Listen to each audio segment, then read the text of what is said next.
Good morning. First of all, I wanted to thank to the scientific committee for accepting our abstract as an oral communication in this ESHRE annual meeting. My name is Enric Güell, and I have been the coordinator of this multicenter study. Here is our disclosure.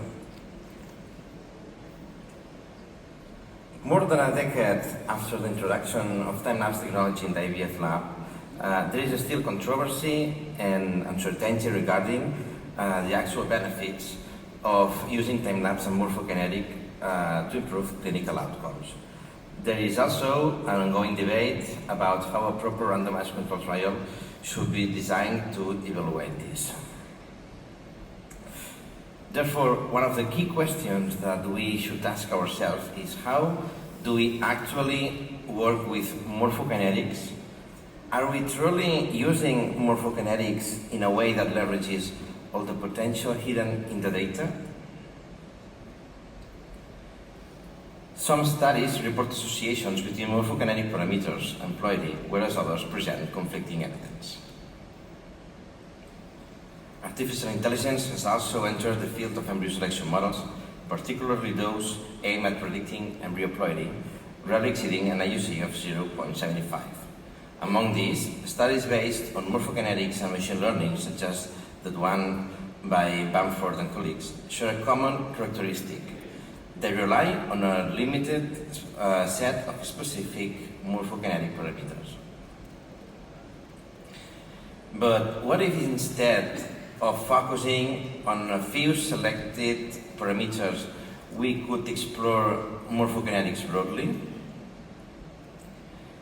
The aim of our study was to develop and evaluate a predictive model for embryo ploidía and live birth, combining clinical variables and morphokinetic meta-variables. So what do we mean by morphokinetics meta-variables?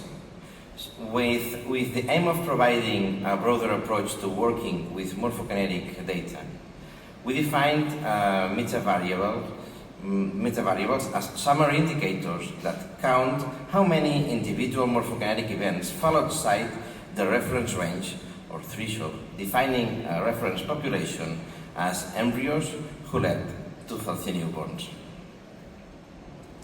As a result, a single value summarizing the overall deviation in the embryo's timing profile can be obtained. This was a retrospective multicenter study carried out across 10 clinics from Anacer, the National Association of Assisted Reproduction Centers in Spain. We initially included 882 embryos with known outcome result. It was live birth embryos, healthy live birth embryos, or diagnosed as aneuploid by PCTA. After the number increased to more than 1,000 after the deadline.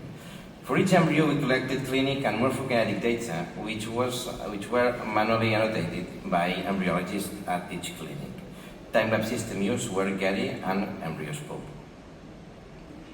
In terms of morphokinetic data, a total of 79 features were derived between the times, intervals, and quotients.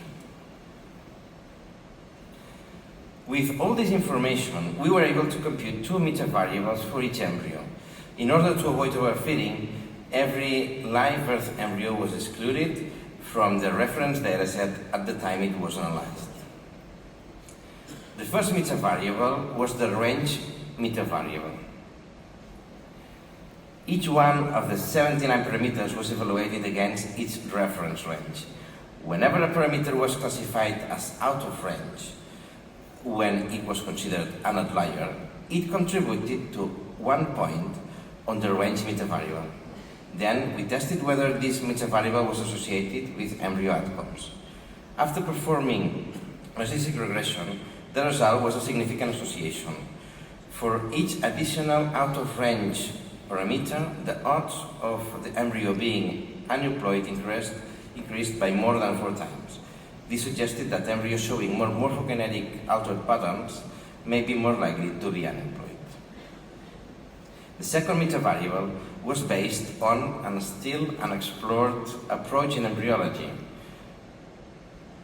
It was named May from the mean absolute error, and consisted on predicted on predicting morphokinetic timings and evaluating the mean absolute error between the predicted and the observed values. Our working hypothesis was that the imprecision between the predicted and the observed morphokinetic timings could be associated with aneuploidy. The first step in generating make-based variables was to select the input features for the regression machine learning algorithm. Once the predicted value was obtained, mean absolute error was computed.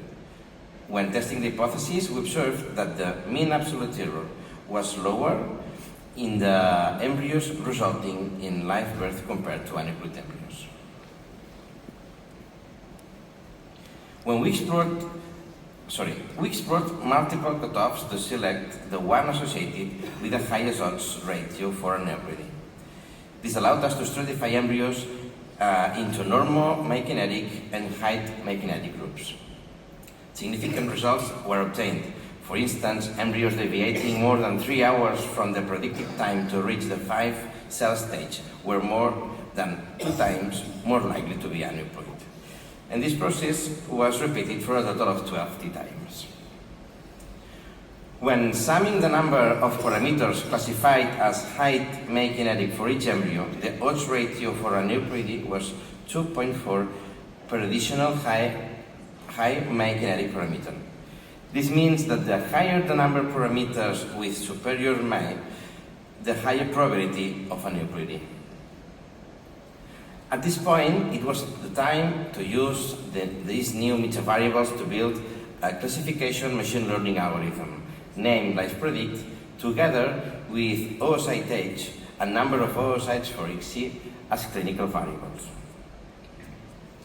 When applying the 5-fold cross-validation, we observed that the LivePredict model achieved an IUC of 0.82, indicating good predictive performance.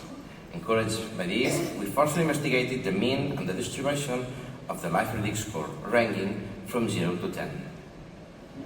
As expected, when we look at LivePredict score, embryos resulting in live birth had a mean score of 7.3, while aneuploid embryos score was, the mean was 3.8. To explore it further, we divided embryos into 5 score bins. Live birth rates increased with the score, while the odds of aneuploidy clearly decreased. After stratifying by oocyte age, we saw that the probability of aneuploidy increased as the score decreased, and this trend was consistent regardless of age.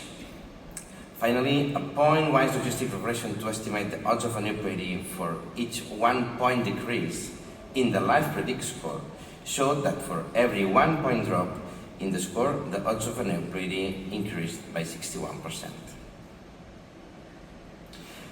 To better understand the potential clinical application of LivePredict, let me give you a spoiler of the ongoing clinical validation right now.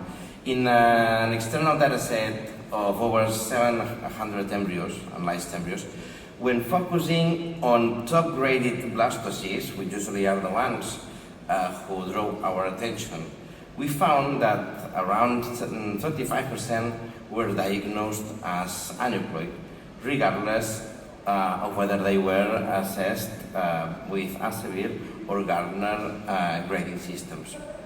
However, LivePredict was able to stratify the risk of aneuploidy, as shown by the quartiles of the LivePredict score distribution in this validation dataset. Embryos with lower scores were associated with a higher risk of aneuploidy, while those with higher scores showed a lower risk of aneuploidy. Thus, to sum up, the novel machine learning model LivePredict demonstrated robust predictive performance, discerning between embryos leading to live birth or carrying aneuploidies.